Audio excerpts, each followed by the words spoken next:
తాము తలపెట్టిన పనులు నిర్విఘ్నంగా జరగాలంటూ మొదటి పూజను వినాయకుడికి చేస్తారు. భాద్రపద చవితి రోజున వినాయక పుట్టిన రోజు ఘనంగా జరుపుకుంటారు. దేశవ్యాప్తంగా జరిగే ఈ వేడుకల్లో మహారాష్ట్ర, తెలుగు రాష్ట్రాలు ప్రసిద్ధి. ఇక హైదరాబాద్లోని ఖైరతాబాద్ గణేశుడి కోసం పిల్లలు పెద్దలు ఎదురుచూస్తారు అంటే అతిశయోక్తి కాదు.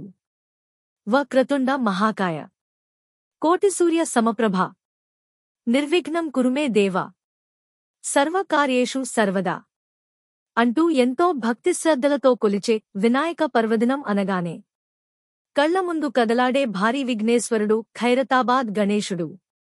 68 ఏళ్లుగా నిరాటంకంగా ఇక్కడ గణేష్ ఉత్సవాలు జరుగుతూ వస్తున్నాయి.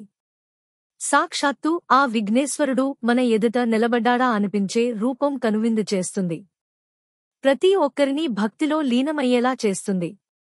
ఈ 11 రోజులు ఖైరతాబాద్ ప్రాంతం ఆధ్యాత్మికతో విరాజిల్లుతుంది.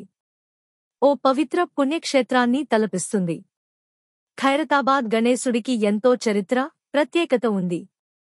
మొదటిసారిగా 1954లో అడుగు ఎత్తుతో ఖైరతాబాద్లో గణపతి విగ్రహాన్ని ప్రతిష్ఠించారు. ఆ తర్వాత ప్రతి ఏడాది అడుగు పెంచుతూ వస్తున్నారు. ఈ ఏడాది 2024 70 అడుగుల వినాయకుడి ప్రతిమను సిద్ధం చేశారు. పర్యావరణ హితం కోసం మట్టితోనే ఈ బడా గణపతి విగ్రహాన్ని తయారు చేశారు. 70 అడుగులు భారీ వినాయకుడి కోసం 1000 బ్యాగుల మట్టి, 18 టన్నుల ఇనుము, 2000 మీటర్ల కాటన్ క్లాత్, మరో 2000 మీటర్ల జూట్ క్లాత్ను ఉపయోగించారు. ముహూర్తం ప్రకారం గురువారం మధ్యాహ్నం 12 గంటలకు శిల్పి చిన్నస్వామి రాజేంద్రన్ గణపతికి నేత్రాలను తీర్చిదిద్ది విగ్రహానికి ప్రాణం పోశారు. ఆ తర్వాత ఉత్సవ కమిటీవారు గుమ్మడికాయలు, కొబ్బరికాయలు కొట్టి బలి తీశారు. విగ్రహానికి 7 ముఖాలు ఉన్నాయి.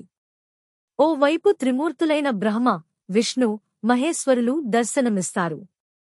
మరోవైపు సరస్వతి, మహాలక్ష్మి, పార్వతి మధ్య గణపతిని తీర్చిదిద్దారు. ఈసారి ప్రత్యేకంగా అయోధ్య బాలరాముడిని గణపతికి కుడివైపున 12 అడుగుల ఎత్తులో సిద్ధం చేశారు. ఉత్సవ కమిటీ మొదటిసారిగా ఆగమన్ కార్యక్రమాన్ని నిర్వహించింది. స్థానిక యువకులు, భక్తులు పెద్ద ఎత్తున ఈ కార్యక్రమంలో పాల్గొని ఉత్సాహంగా నృత్యాలు చేశారు. నిర్జల ఏకాదశి నాడు ఖైరతాబాద్ మహాగణపతి పనులు మొదలుపెట్టారు. మొత్తం 78 రోజుల్లో ప్రతిమ సిద్ధం చేశారు. ఖైరతాబాద్ భారీ గణపతి వద్ద భారీ బందోబస్తును ఏర్పాటు చేశారు. దర్శనానికి పెద్ద సంఖ్యలో భక్తులు తరలిరానున్న నేపథ్యంలో ట్రాఫిక్ ఆంక్షలను విధించారు.